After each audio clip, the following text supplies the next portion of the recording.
হে friends, আজকে রান্না করেছি ফ্রাইড রাইস অ্যান্ড আলুর দম। তো আলুর দমের রেসিপিটা তোমরা অবশ্যই করে দেখে নিও। আর দেখো আমি খাচ্ছি, জানালার ধারে বৃষ্টি হচ্ছে আর এখানে আমি খাচ্ছি।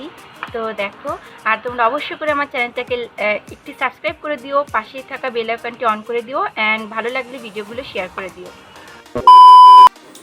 চলো তাহলে রান্নাটা স্টার্ট করা যাক অ্যান্ড তোমরা ভিডিওটা স্কিপ না করে লাস্ট পর্যন্ত দেখো। তো ফার্স্ট আমি কড়াইয়ের মধ্যে দেখতে পাচ্ছ ফরচুনের সর্ষের তেল নিয়েছি। আজকে পুরোটা সর্ষের তেল দিয়ে রান্না করব। তো কড়াইয়ের মধ্যে আমি সর্ষের তেল দিয়েছি, দেন এর মধ্যে আমি গোটা এলাচ, লবঙ্গ অ্যান্ড দারচিনি আর কিছু কাঁচা জিরে ফোড়ন দিয়েছি। দেন এখন এর মধ্যে দিয়ে দিচ্ছি পেঁয়াজ কুচি আর দিয়ে দিচ্ছি 4টে কাঁচা লঙ্কা চিড়ে। তো এটাকে ভালো করে ফ্রাই করে নেব অ্যান্ড ফ্রাই করার পর এর মধ্যে দিয়ে দিচ্ছি পেঁয়াজ বাটা আর দিয়ে দেব আদা বাটা অ্যান্ড একটু রসুন বাটা। এখন এটাকে ভালো করে ভেজে নেব যতক্ষণ না পর্যন্ত মানে কাঁচা গন্ধটা চলে যায়। তো ততক্ষণ পর্যন্ত এটাকে ভালো করে ভেজে নেব।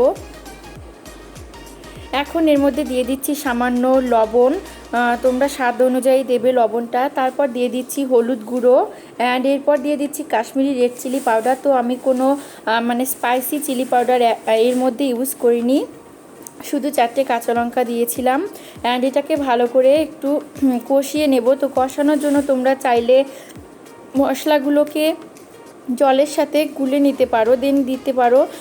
তো আবার যদি চাও তো আমার মতন আমি যেমন এর মধ্যে একটু আমি আলুটা আগে একটু সেদ্ধ করে নিয়েছিলাম, তো সেই সেদ্ধ করা জলটাই আমি এর মধ্যে একটু দিয়ে দিচ্ছি হাতায় করে। তো এটাকে ভালো করে কষিয়ে নেব। আর এরপর দেখতে পাচ্ছ 5 থেকে 6টা কাজু বাদাম নিয়ে সেটাকে পেস্ট করে নেব ভালো করে। দেন এর মধ্যে কাজু বাদামের পেস্টটাকে দিয়ে দেব অ্যান্ড ভালো করে এটাকে কষিয়ে নেব যতক্ষণ না পর্যন্ত ওপরে তেল উঠে আসে। এখন এর মধ্যে দিয়ে দেব সামান্য জিরে গুঁড়ো অ্যান্ড ধনে গুঁড়ো। তোমরা চাইলে সেটা আগেও দিয়ে দিতে পারো, আমি ভুলে গেছিলাম তো সেই কারণেই আমি এখন দিয়ে দেব ওটা। আর এখন এটাকে ভালো করে কষিয়ে নেব। দেখতে পাচ্ছ কষানো হয়ে গেছে। তো এর মধ্যে আমি এখন জল দেব। তার আগে আমি তোমাদেরকে দেখাচ্ছি যে আমি আলুগুলো আগে হাফ বয়েল করে নিয়েছিলাম, যেহেতু একটু বড় বড় করে আলুগুলো কেটেছি। দমে একটু বড় আলুটাই ভালো লাগে। আর এখন দেখো এর মধ্যে আমি কিন্তু জল দিয়ে দিয়েছি সামান্য, যেটার মধ্যে কাজু করেছিলাম। তো ধরতে পারো নর্মাল 2 গ্লাসের মতন জল দিয়েছি। দেন জলটা ফোটার পর আমি এর মধ্যে সেদ্ধ করা আলুগুলো দিয়ে দিচ্ছি। আর আলুটা আমি আগে ফ্রাই করে নিইনি, তোমরা চাইলে করতেও পারো নাও করতে পারো। দেখতে পাচ্ছ এখন প্রায় হয়ে এসছে। তো নামানোর আগে আমি এর মধ্যে দিয়ে দিচ্ছি গরম মশলা গুঁড়ো আর দিয়ে দিচ্ছি কাসুরি মেথি নামানোর আগে এটা। তো এরপর আরেকটু নাড়াচাড়া দিয়ে এটাকে আমি নামিয়ে নেব। দেখতে পাচ্ছ হয়ে গেছে আমার শাহি আলুর দম।